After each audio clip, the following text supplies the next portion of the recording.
agama Nasrani akan dihilangkan oleh kekuatan Persia sehingga Yaman menjadi wilayah kekuasaan wilayah Persia, dan bagaimana wilayah Yaman masuk Islam. Kita tutup dengan itu insya Allah.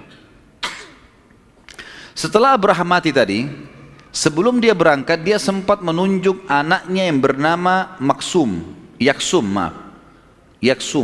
ini anaknya Abraham. Sebentar, anak pertama namanya Masruk dulu. Waktu Abraham mati, memang dia sebelum pergi dia tinggalkan Masruk anaknya untuk berjaga-jaga menjadi raja. Waktu dia mati otomatis Masruk jadi raja. Berjalan kekuasaannya seperti biasa dalam agama Nasrani. Kemudian datang anaknya Yaksum. Nah, di zaman Yaksum ini jadi raja, cucunya Abraha, ada satu orang dari turunan anaknya Rabi' bin Nasr, namanya Saif bin Yazin. Masih ingat tadi raja-raja Yaman kan anak turunannya Rabi' bin Nasr kan? Tapi kan terombang-ambing ya. Dzunuwas mati, diambil kerajaan oleh orang-orang Nasrani. Nah, dari turunannya Dzunuwas, raja yang tadi mengaku sebagai Tuhan, tapi kakek-kakeknya kan tetap agama Yahudi. Ada satu orang namanya Saif bin Yazin.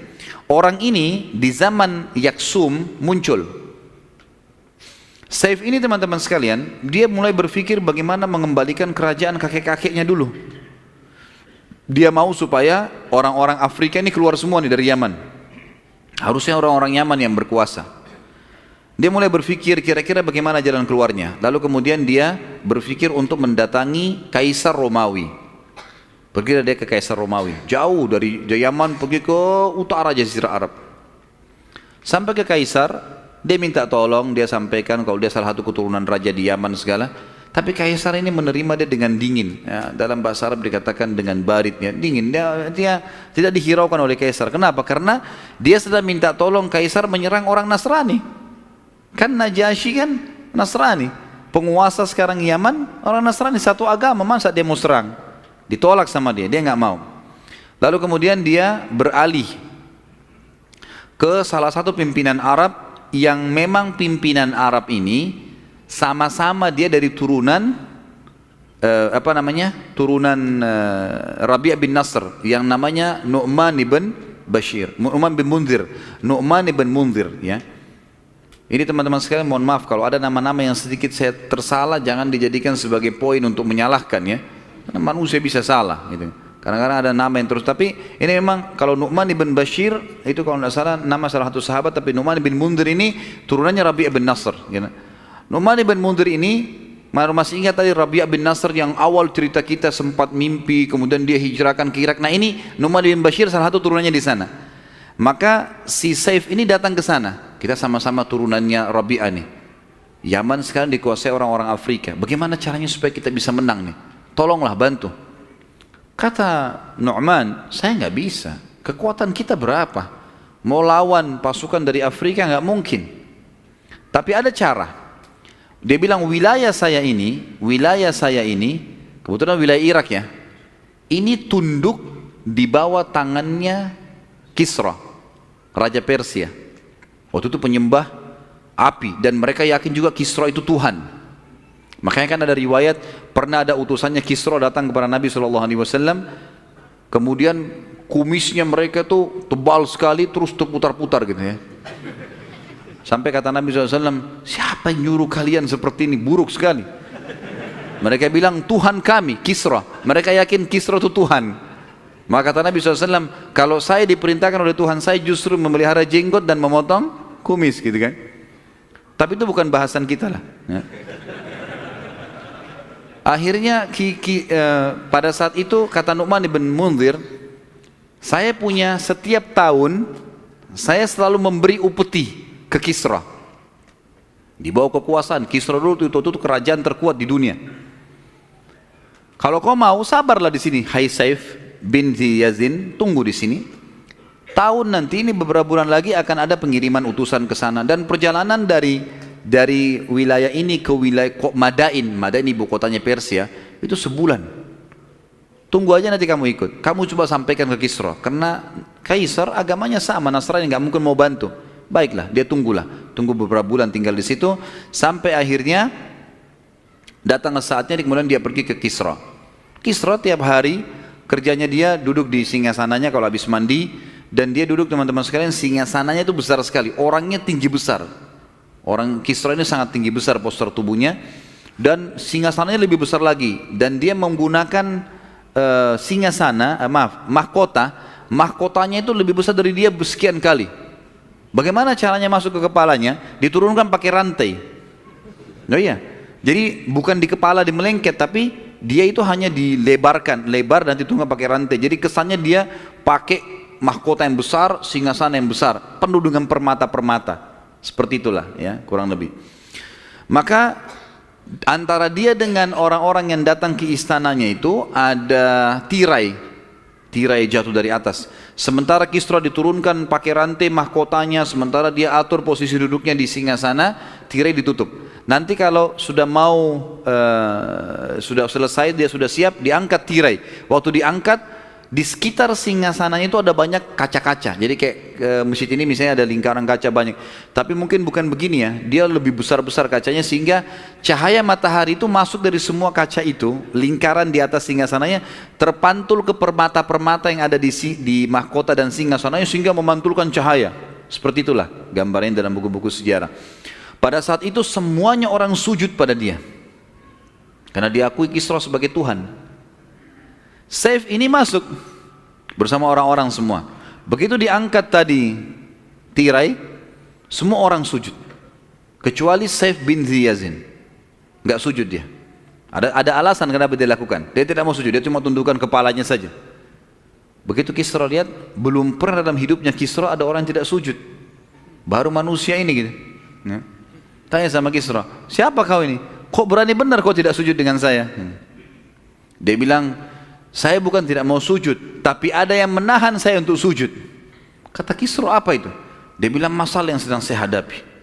Kata Kisra, masalah apa? Ceritalah masalahnya dia. Cerita begini, kerajaan kakek-kakek saya diambil dari Yaman oleh orang datang dari mana? Dari Afrika dan seterusnya lah, berkuasa. Sekarang saya mau minta kemurahan Anda untuk membantu saya melawan. Kisra musyawarah dengan orang-orang di sekitarnya. Para penasihatnya bilang, untuk apa kita bantu? Siapa orang ini? Enggak jelas statusnya, dia cuma mengaku keturunan raja. Dan kalau kita pun rebut Yaman, Yaman ada apa? Yaman gunung-gunung batu. Enggak ada sesuatu yang istimewa gitu di sana. Untuk apa? Kekayaan sudah banyak. Lalu kemudian dikasihlah hadiah. Jadi Kisra mengatakan, saya enggak bisa. Dikasihlah 1000 perak. Dalam buku-buku sejarah dikatakan, dan dikasih pakaian-pakaian mewah dari sutra. Satu perak itu kan bentuknya dulu bulat ya, tapi tidak disebutkan kiloannya. Itu satu ini sudah bisa satu bundalan perak itu sudah bisa beli sekian ekor kuda. Ini dikasih 1000 bundalan perak di kotak, dikasih karena dianggap ini anak raja. Udah bawalah dengan baju-baju. Saif bin Yazin bukan datang untuk itu. Dia butuh pasukan untuk menyerang orang-orang Najasyi, orang-orang Afrika yang datang. Maka dia buat sebuah perilaku, teman-teman sekalian, yang akhirnya membuat Kisra berpikir. Waktu dia keluar dari istana Kisra, tiba-tiba dia teriak, wahai penduduk Madain, siapa yang mau ambil hadiah silakan. Lalu perak itu dilempar-lempar sama dia, sama baju-baju yang mewah tadi dilemparin semua. Orang pada berebut di depan istananya Kisra. Dengan ribut-ribut, Kisra bilang, apa itu? Mereka bilang, tadi anak muda yang anda kasih perak dibagi-bagiin ke orang. Semua juga baju-baju dibagi-bagiin. Kata Kisra, pasti anak ini punya sesuatu yang besar nih. Kok bisa perak dibagi-bagi sama dia begitu semahal itu? Panggil kembali. Kenapa kok bagi-bagi nih? Dia bilang, untuk apa saya perak? Saya datang dari negeri yang gunung-gunungnya perak dan emas. Maksudnya Yaman. Kisra jadi tamak nih, kumpul sama penasihat-penasihatnya. Ini benar nggak Yaman ada emas dan perak nih? Kata penasihatnya, kami nggak pernah dengar itu. Nggak pernah ada sejarahnya ya. Memang nggak ada gitu kan. Ini dusta saja. Tapi karena mereka tamak, sudah mulai tamak, ada harta nih, ada banyak. Maka yang terjadi, satu penasihat Kisra bilang begini saja. Daripada kita bentuk pasukan segala macam ke sana, rumit, lebih baik kita lakukan satu perbuatan yang sederhana. Di dalam penjara ada banyak sekali orang-orang yang sudah Anda siap untuk bunuh. Jadi ada banyak ini, ada ribuan orang yang penjahat-penjahat narapidana yang memang Kisra mau bunuh. Baik itu pemberontak lah, baik itu perampok lah. Keluarkan mereka semua, kasih mereka baju-baju perang, bentuk pasukan dari mereka, serang Yaman. Kasih Saif bin Ziyad itu, kasih penjahat-penjahat itu. Kalau penjahat-penjahat ini yang bentuk pasukan Persia ini sampai di Yaman dan kalah, mati dibunuh, kan memang kau sudah mau bunuh mereka. Udah capek targetnya. Kalau mereka menang, Yaman jadi wilayah kekuasaanmu, nggak ada ruginya. Kata Kisra, ide yang bagus. Keluarin semua penjahat-penjahat tuh. Keluarin semua, kasih baju, kasih kuda, bangga mereka. Pasukan Kisra sekarang, ayo, saya penjahat yang dikasih. Dikasihlah begitu. Tapi Kisra meletakkan di pasukan itu, sekian ribu orang itu, ada pasukan intinya Kisra ikut. Yang bisa, pasukan itu diperkirakan cukup untuk mengalahkan pasukan ini kalau memberontak nanti. Dan diberikan pimpinan satu orang bernama Hurmuz. Hurmuz ini panglima perangnya Kisra lah. Orang yang paling kuat. Orangnya tinggi besar. Dan saking kuatnya dalam beberapa buku sejarah dikatakan Hurmuz ini kalau dia berdiri di pasukan yang sedang jalan kuda, itu seperti dia di atas kuda. Jadi orang semua naik kuda, dia jalan kaki. Saking tingginya. Dan dia punya busur panah, itu talinya tidak ada yang bisa tarik kecuali dia, karena kerasnya. Jadi orangnya sangat besar, tinggi besar, ini jadi pimpinan. Pergilah ke sana, pergilah ke Yaman. Jalanlah pasukan ini, tentu saja dari Persia, mutar masuk ke Jazirah Arab sampai masuk ke Yaman. Masuk ke Yaman. Di Yaman ini si Yaksum tadi cucunya Abraha dengar. Jam berapa azannya? Insya Allah kita selesaikan. Pertanyaan nanti sekalian malam ya, karena malam nanti ada lanjutan tema kita. Bisa ya? Atau nggak usah bertanya? Tahu bertanya? Ambil ilmunya pulang, amalkan, mati masuk surga gitu. Baik, pada saat itu teman-teman sekalian, si Yaksum ini dengar kalau ada pasukan Persia datang, dia juga bentuk pasukan. Ayo deh, perang sekalian, perang. Yaksum ini juga orangnya tinggi besar.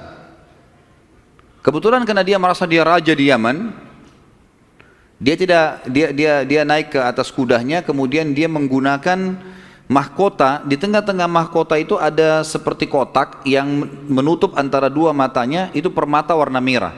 Kalau dalam buku sejarah dikatakan yakut ahmar, batu yakut yang berwarna merah.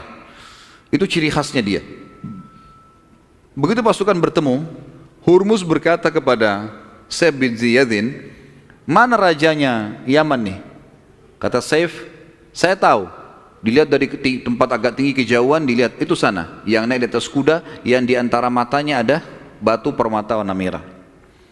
Kata Hurmuz, baik, biarkan saja, saya akan memantau si raja itu, pasukan biar berperang. Dari jauh, dari atas gunung, dilihat. Kalau si raja Yaman itu, si Yaksum tadi, sudah pindah dari kuda ke bagal. Bagal ini teman-teman pernikahan antara kuda sama keledai. Biasanya cuma dipakai ini dalam istana. Bagal ini kayak hewan-hewan istimewa gitu ya. Ini juga tidak bisa lari cepat. Biasanya orang pakai raja-raja di sana di taman-taman istana. Tapi raja-raja biasanya kalau ikut perang, memang dia siapkan kuda untuk melarikan diri kalau memang ada apa-apa. Bagal ini dipakai kalau dia rasa dia sudah menang. Rupanya pasukan untuk berperang, si Yaksum pikir pasti menang. Si Yaksum pikir pasti menang. Maka Yaksum pindah dari kudanya ke bagal. Lalu Saif bin Ziyadin mengatakan, hai Hurmuz, dia sudah pindah dari kuda ke bagal. Karena sempat Hurmuz bilang, beritahukan kepada saya kalau dia pindah dari kudanya ke bagalnya. Dia sudah merasa aman. Maka waktu pindah, kata Saif, hai Hurmuz, dia sudah pindah ke bagalnya. Dalam buku-buku sejarah dikatakan Hurmuz ini sempat mengatakan, dia telah pindah dari kuda yang kuat kepada anak betinanya keledai, pastilah dia akan hancur. Lalu Hurmuz menarik busur panahnya dari atas gunung di belakang pasukannya. itu anak panahnya dilempar ke arah Yaksum dan kena ke permata itu pecah tembus dari kepalanya. Dalam buku sejarah begitu. Sampai akhirnya Yaksum mati. Dengan matinya Yaksum, maka kerajaan Afrika yang tadinya dari Najasyi habis. Abraha semua keturunannya habis, gitu kan? Keluar semua. Ke pasukan itu pada lari kembali ke Afrika. Maka Yaman dibawa kekuasaan Persia. Jadi ini tadi bagaimana Yaman menjadi Yahudi, bagaimana pindah ke Nasrani, bagaimana sekarang pindah ke kekuatan Persia. Sampai dan akhirnya pada saat berkuasa di Persia, Saif bin Yazid yang tadi minta tolong supaya kirim pasukan merebut ke kerajaan orang tuanya, itu nggak dikasih kerajaan oleh Persia. Dia hanya jadi masyarakat biasa juga, jauh-jauh tadi ke sana ternyata bantuannya bukannya tambah untung malah tambah dikuasain. Tadinya ini beragama Nasrani, masih mending beriman sama Allah. Ini yang datang sekarang beriman menganggap Kisra adalah Tuhan. Jadi tambah ngaco jadi. Sampai sekarang ada pepatah bahasa Arab, kalau kau cari dukungan, jangan cari dukungannya Saif bin Yazid. Paham ya? Jadi Saif bin Yazid ini minta tolong dari Kisra, ternyata bukannya diberikan dia kerajaan, malah dia kembali kepada masyarakat biasa dan mengacaukan negaranya lebih kacau dari sebelumnya. Maka dikatakan jangan kau cari dukungan seperti dukungannya Saif bin Yazid. Keluarlah pepatah bahasa Arab seperti itu.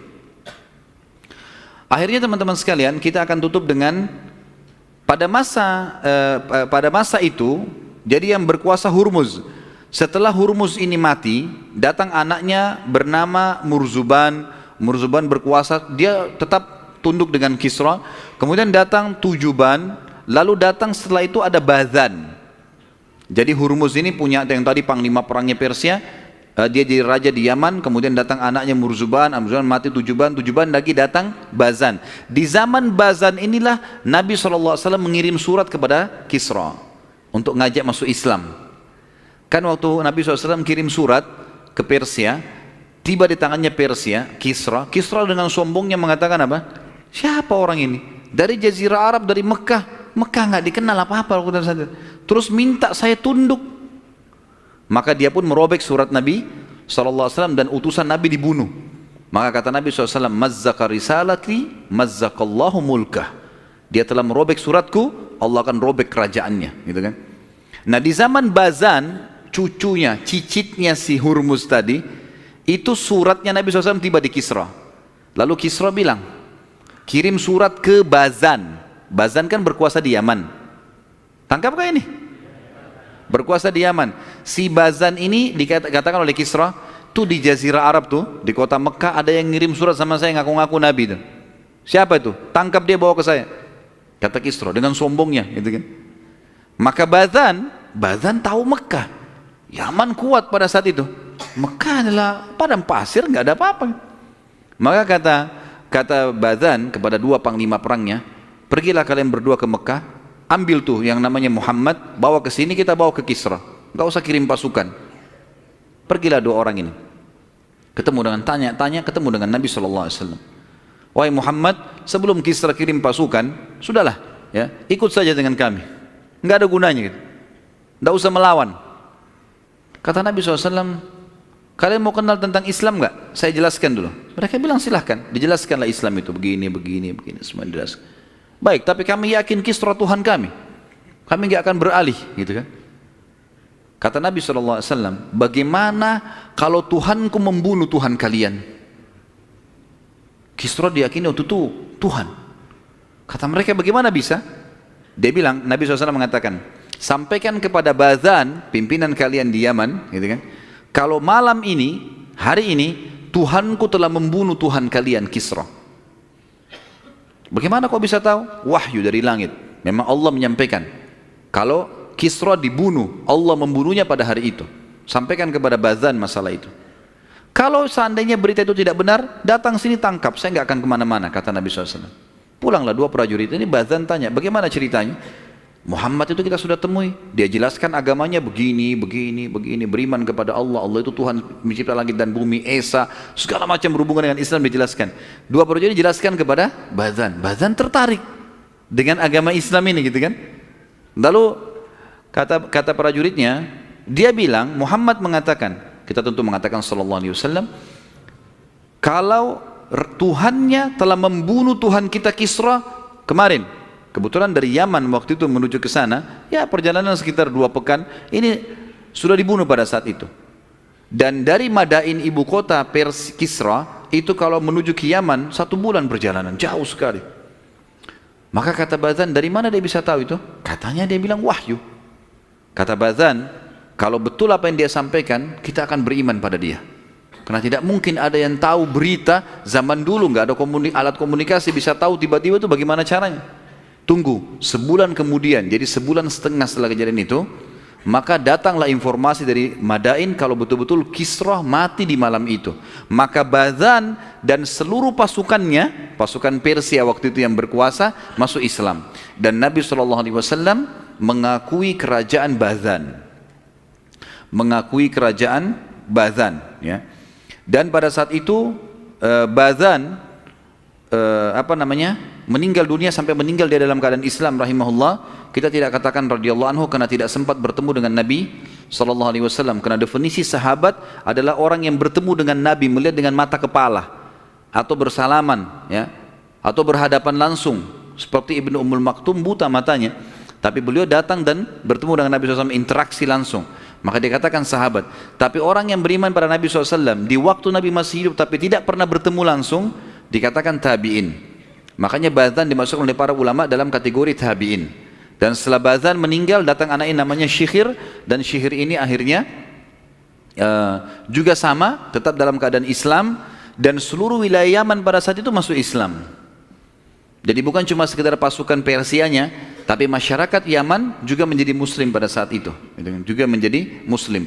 Sampai muncul seseorang yang bernama Aswadul Unsi. Aswadul Unsi ini sama dengan Musailam al-Kadzab yang mengaku sebagai Nabi di zaman Nabi SAW. Di akhir hidup Nabi kan ada 2 orang yang akhirnya diperangi oleh pasukan Khalid bin Walid radhiyallahu anhu ajma'in. Sahabat-sahabat ini mulia, mereka menyerang Aswadul Unsi dan Musailam al-Kadzab. Awas Aswadul Unsi ini dia yang membunuh Syikhir, anaknya si Bazan tadi yang sudah masuk Islam. Dia membunuh Syikhir, kemudian dia mengaku sebagai Nabi dan dia memaksa Yaman untuk mengakui dia sebagai Nabi. Tapi setelah itu dikalahkan oleh pasukan Khalid bin Walid. Kemudian kembalilah beriman kepada risalah Nabi Muhammad sallallahu alaihi wasallam. Dan alhamdulillah sudah selesai tema kita siang ini, dari masuknya Yahudi di Jazirah Arab, Nasrani, kemudian bagaimana hancurnya pasukan gajah, kisah tentang Abraha dan Iryad, pasukan Najasyi masuk, pasukan Persia masuk, dan terakhir bagaimana Yaman, ya, yang merupakan tadinya memang basis kekuatan militer ini masuk Islam. Dengan masuk Islamnya Bazan, dan sudah kita jelaskan sampai anaknya Syikhir pun diakui kerajaannya oleh Nabi sallallahu alaihi wasallam. Dan insyaallah nanti malam kita akan lanjutkan kisah kelahiran Nabi Muhammad sallallahu alaihi wasallam, tapi ada rentetan histori sebelumnya, seperti masalah kisah Qusay bin Kilab, kisah salah satu keturunan Fikhir atau Quraisy. Lalu kemudian kita jelaskan panjang lebar tentang Abdul Muttalib dan seterusnya. Ini akan kita paparkan insyaallah pada pertemuan kita nanti malam. Allahu alam. Mungkin begitu dulu. Subhanakallahumma bihamdika asyhadu an la ilaha illallah astaghfirullah wa atubu ilaih. Wassalamualaikum warahmatullahi wabarakatuh.